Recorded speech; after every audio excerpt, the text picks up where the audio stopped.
último final de Cinco Sentidos voy a hacer algo que me produce muchísimo placer y que ojalá que pueda trasladárselo a ustedes también. Les voy a presentar a Mariana Trillo. Es bióloga, es uruguaya, es investigadora de un instituto que personalmente, y creo que todos queremos mucho, que es el Instituto de Investigaciones Biológicas Clemente Estable. El campo de estudio de Mariana se centra en un grupo fascinante y muy poco explorado, las mantis, particularmente las especies nativas de nuestro país. El trabajo más reciente de Mariana se enfoca en Brunneria subaptera, una mantis de cuerpo alargado, que no tiene alas, que se reproduce sin machos, para ti, Maurente, que estabas recién diciendo que era imposible,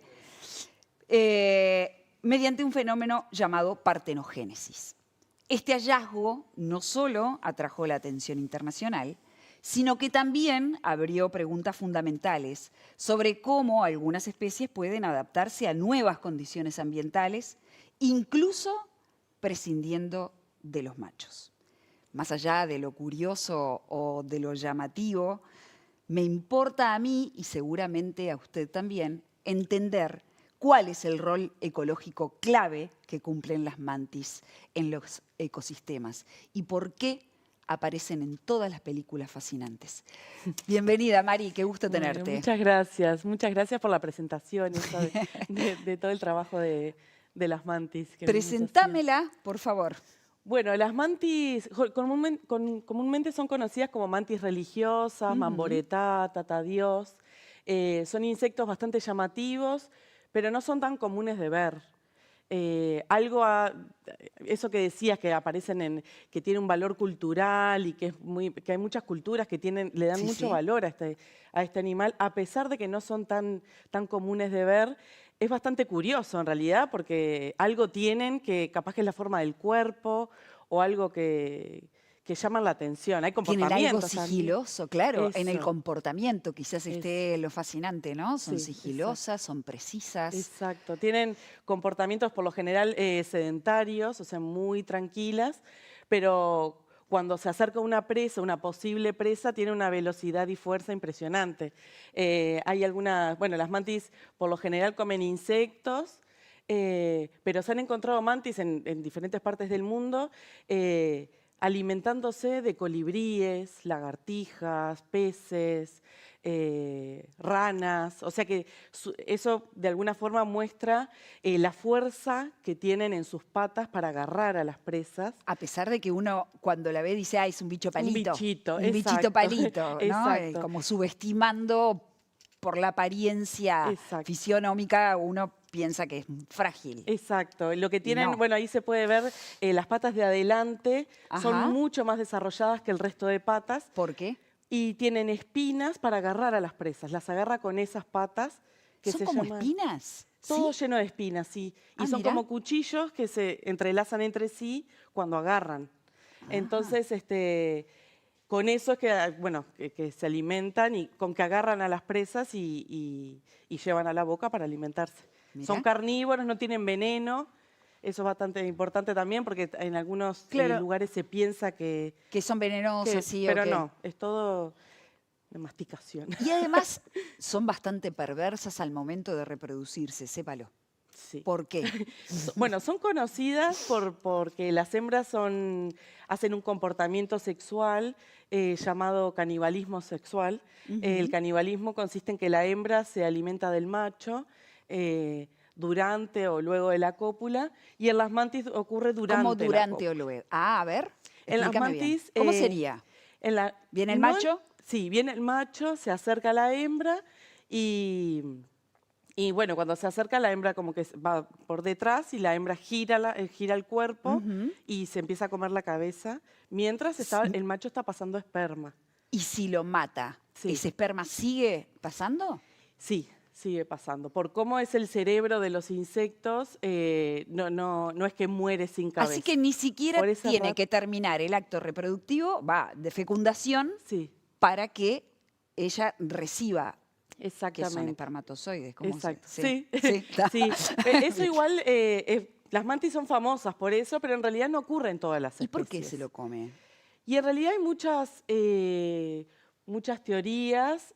Unas tienen que ver con lo voraces que son.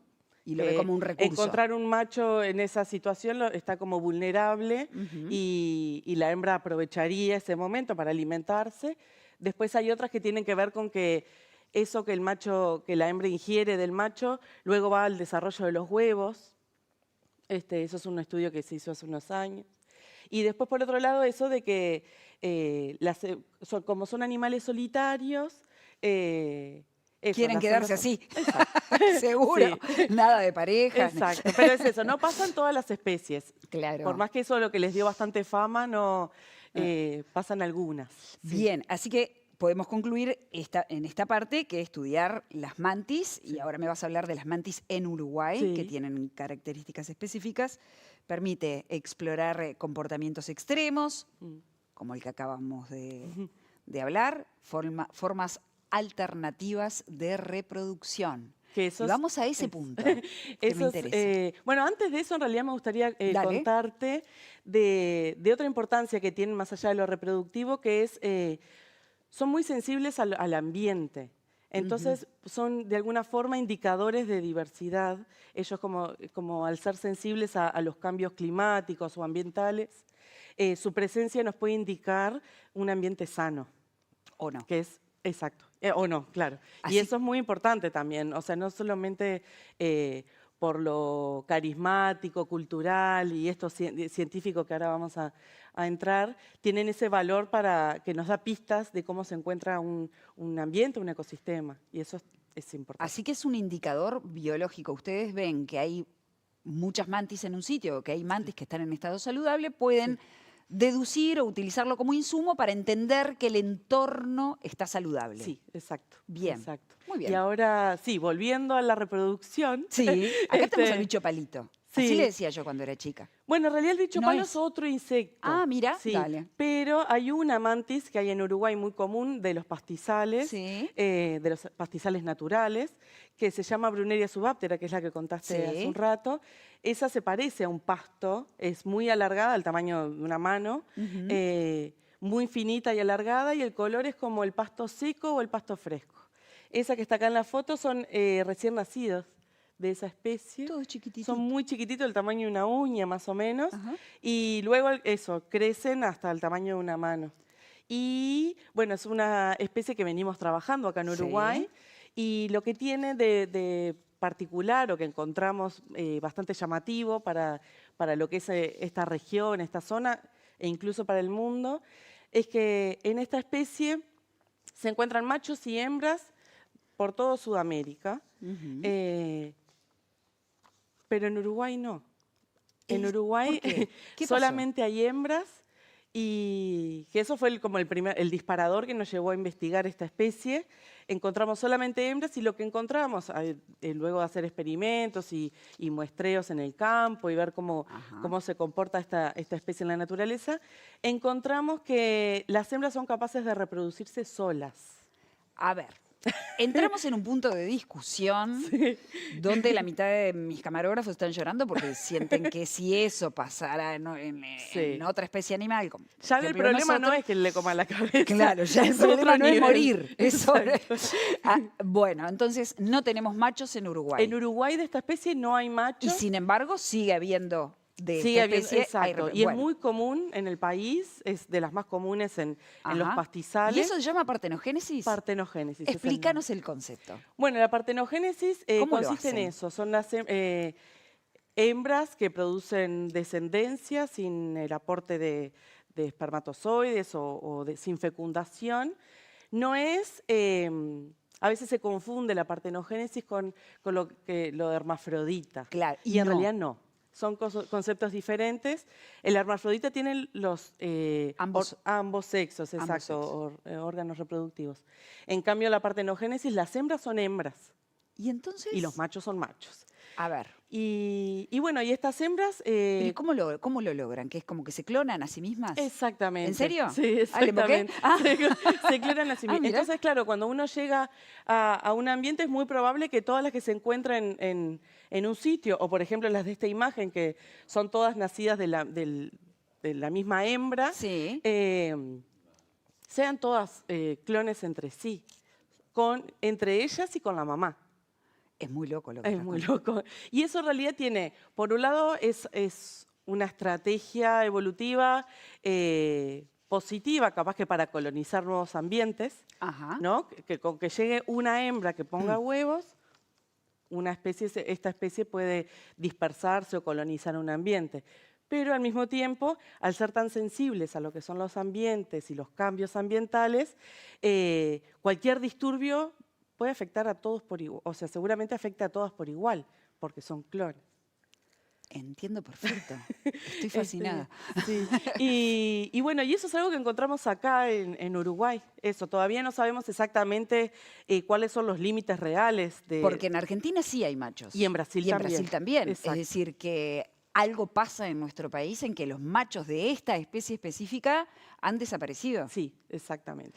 Bueno, tu investigación Sí. y la investigación del equipo Sí. ha sido publicada en revistas internacionales, ha llamado muchísimo la atención y realmente le pone valor a la ciencia básica y a la justificación de la ciencia básica. A partir de acá se pueden estudiar cambios comportamentales, reproductivos, el valor ecológico y además están en la cima de la escala trófica, ¿no? Sí, exacto. Al ser depredadores Sí. y de otros insectos, en realidad sí, como que son... sí, se alimentan de todos los insectos, de los insectos que se encuentran en un sitio. Entonces, bueno, eso los hace depredadores top e importantes en las cadenas tróficas, ¿no? Que esos depredadores que existan estos depredadores es importante no solo por ellos mismos, sino por todo el resto de la cadena. Entiendo.